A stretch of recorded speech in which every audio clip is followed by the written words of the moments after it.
श्री हरि श्री हरि श्री हरि। श्रीमद् भागवत जी का दूसरे स्कंद का दूसरा अध्याय। दोहा छंद। स्थूल सूक्ष्म रूप को शुकदेव जी ने वर्णन कियो, कर्म युक्त साध्य युक्ति को भी ज्ञान राजा को दियो। सुन के वचन मुनिराय के नरनाह अति हर्षित भयो, मग्न परमानंद में हो लाभ निज जीवन लेहो। श्री शुकदेव जी बोले, हे राजा परीक्षित, सृष्टि के आरंभ में प्रजापति ब्रह्मा जी ने ऐसा ही विचार किया था। ब्रह्मा के इन विचारों से प्रसन्न होकर भगवान ने भी उन्हें प्रलय के पूर्व की स्मृति, जो प्रलय काल के कारण लुप्त हो गई थी, प्रदान कर दी। अपनी पूर्व स्मृति को पाकर ब्रह्मा जी की बुद्धि निश्चित हो गई, उनकी दृष्टि अमोघ हो गई। उनको भगवान की लीलाओं तथा उनके ईश्वरत्व का पूर्ण ज्ञान हो गया। उन्होंने उसी ज्ञान के द्वारा संसार की पुनः सृष्टि कर दी। हे राजा परीक्षित, वेदों का अर्थ अति रहस्यमय है। उनके अर्थ को ना समझकर बहुत से प्राणी स्वर्ग आदि की प्राप्ति के चक्कर में फंस जाते हैं। जीव स्वर्ग आदि लोकों की प्राप्ति की वासनाओं में भटकता है, उसे कहीं भी सच्ची शांति तथा सुख प्राप्त नहीं होता। अतः ज्ञानी पुरुषों को चाहिए कि वे सांसारिक वस्तुओं की उतनी ही चाह करें जितनी उन्हें आवश्यकता हो। सब वस्तुओं को निस्सार समझकर उनमें लीन ना होवें। यदि भाग्यवश वे वस्तु अनायास ही प्राप्त हो जाती है तो उनके अधिक उपार्जन का प्रयत्न ना करें। जैसे पृथ्वी शयन के लिए मिलती है तो पलंग प्राप्ति का प्रयत्न ना करें। यदि भुजाएं सिर के नीचे लगाने के लिए मौजूद हैं तो तकिए की कोई आवश्यकता नहीं है। जब अंजलि से बर्तनों का काम चल सकता है तब बर्तन जुटाने की आवश्यकता नहीं है। वृक्ष की छाल से वस्त्रों का काम चल सकता है। मार्ग में पड़े हुए चिथड़ों से काम चल सकता है। वृक्षों के फल फूल पत्तों से भूख दूर हो सकती है। जल पीने के लिए नदियाँ हैं, रहने के लिए गुफाएं विद्यमान हैं। तब महल बनाने की क्या आवश्यकता है। जब भगवान अपनी शरण में आए हुओं की रक्षा करते हैं तब किसी भी धनिक के पास अपनी रक्षा की याचना करने की आवश्यकता नहीं है। इस प्रकार विचार करके संपूर्ण विषय भोगों से चित्त को हटा लेना चाहिए और व्यर्थ की वस्तुएं संकलन करने में अपने समय को नष्ट ना करके भगवत भजन में चित्त को लगा देना चाहिए। हे बेटा, हे राजा परीक्षित, अब मैं तुम्हें भगवान के स्थूल और सूक्ष्म स्वरूप की धारणा बताता हूँ। बहुत से साधक लोग अपने हृदय आकाश में भगवान के स्वरूप का चिंतन इस प्रकार करते हैं कि भगवान चार भुजा धारण किए हुए हैं, जिनमें शंख चक्र गदा व पद्म हैं। उनके मुख पर मंद मंद मुस्कान झलक रही है। कमलवत नेत्र हैं, कमल पुष्प के समान पीला वस्त्र पहने हुए हैं। विशाल भुजदंडों में रत्न जटित बाजूबंद हैं।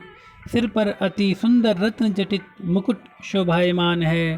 कानों में कुंडल तथा कंठ में कौस्तुभमणि और वक्ष स्थल पर श्रीवत्स का चिन्ह तथा वनमाला शोभायमान है। योगियों के खिले हुए सहस्त्र दल वाले हृदय कमल पर उनके चरण विराजमान हैं।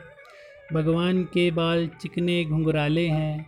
संपूर्ण अंग प्रत्यंग आभूषणों से सुशोभित है और वे अपनी मंद मंद मुस्कान से भक्त की ओर देख रहे हैं। जब तक साधक का मन स्थिर ना हो जावे तब तक भगवान के उसी मोहिनी स्वरूप का ध्यान करना चाहिए।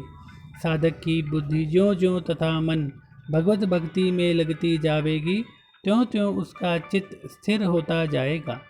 जब तक साधक को भगवान के एक एक अंग का ठीक ठीक ध्यान होने लगे तब तक वह नित्य नियम से इसी प्रकार भगवान के स्थूल शरीर का चिंतन करता रहे।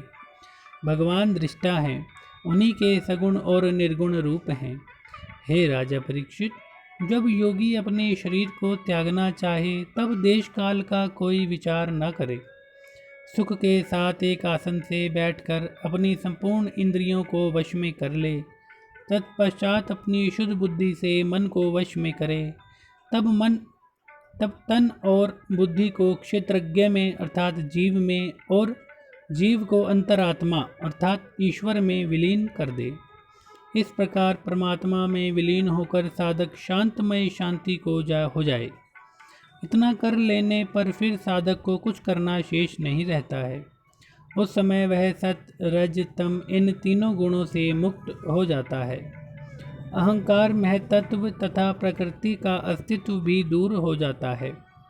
उस समय उसे काल भी ग्रसित करने में असमर्थ होता है। योगीजन परमात्मा के अतिरिक्त संपूर्ण पदार्थों को त्याग देते हैं। शरीर से संबंध रखने वाले पदार्थों की आसक्ति का त्यागन करके भगवान के स्वरूप में आसक्त हो जाते हैं। भगवान का यही परम पद है। शास्त्रों में भी ऐसा ही कहा है। जब योगी इतना कर ले अर्थात अपनी इंद्रियों को जीत ले, तब अपनी एड़ी से गुदा मार्ग को बंद करके प्राणवायु को षट चक्र भेदन के उपाय से ब्रह्मरंध्र की ओर ले जावे। पहले नाभि चक्र में स्थित वायु को हृदय चक्र में स्थित करे, फिर वहाँ से उदान वायु की सहायता से वक्ष स्थल में विशुद्ध चक्र में स्थित करे, फिर उस वायु को धीरे धीरे तालीमूल अर्थात विशुद्ध चक्र में अगले भाग में चढ़ावे। इसके पीछे दोनों आँख, दोनों कान, दोनों नासिका छिद्र तथा मुख, इन सातों छिद्रों को बंद करके तालीमूल में जो वायु स्थित की गई है उसे दोनों भ्रिकुटियों के मध्य आज्ञा चक्र में स्थित करे।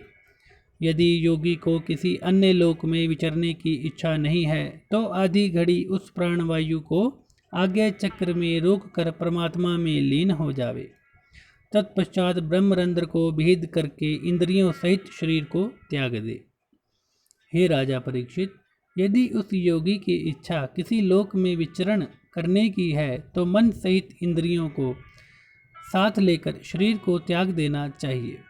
योगी जनों का शरीर अति सूक्ष्म वायु की भांति होता है, वह सर्वत्र जा सकता है। तपस्या, योग, विद्या और समाधि के द्वारा वह योगी सर्वत्र विचरण करता रहता है। कर्म बंधन के द्वारा ही प्राणी कहीं बेरोक टोक नहीं विचर सकता। योगी जब ब्रह्मलोक को जाता है तब प्रथम वह आकाश लोक में होता हुआ अग्निलोक में पहुंचता है। वहां उसके शेष पाप नष्ट हो जाते हैं। तत्पश्चात ध्रुव के निवास स्थान शिशुमार चक्र में जाता है। वह शिशुमार चक्र ब्रह्मांड भ्रमण का मुख्य केंद्र है। तब वह प्राणी महलोक में जाता है। वहाँ पर ब्रह्मवेत्ता योगीजन रहते हैं।